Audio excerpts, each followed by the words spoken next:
We're joined by Tom and Apoorv. Apoorv, tell us about WeaveGrid and the work you're doing. Yeah, well, first of all, thanks for having me. WeaveGrid works at the intersection of the electric utility industry and the automotive industry. And we essentially help, using artificial intelligence, we help electric utilities and their customers actually predict and then automate and optimize the way that those electric vehicles charge so that it creates the least amount of congestion on the electric grid. And it actually also helps integrate all the renewables that are coming online at the same time. And by doing so, we're actually able to reduce the cost of going electric for customers and for the energy transition itself, because we're trying to bring a lot of new load onto a system that wasn't designed for it. And so it's been a really exciting time for WeaveGrid, and we work with a lot of really incredible customers in the United States and a lot of the automotive partners that make that all possible.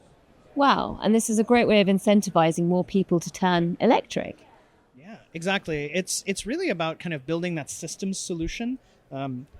Maybe to be a little poetic here, climate change is a systems problem. You need a systems solution to kind of tackle it. And if you think about those two industries, at least in the US emissions landscape, that's 60% of collective emissions between power and automotive.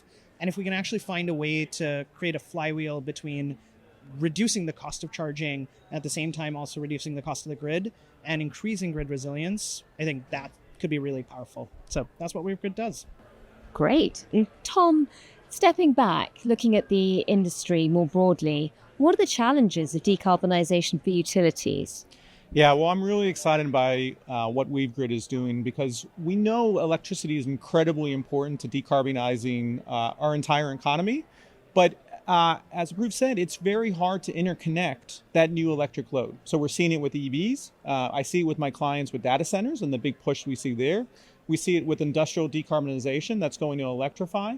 And so technologies like this are incredibly critical to help reduce the costs and better integrate both all these loads that are going to be electrifying to help decarbonize our economy, while also integrating more renewables.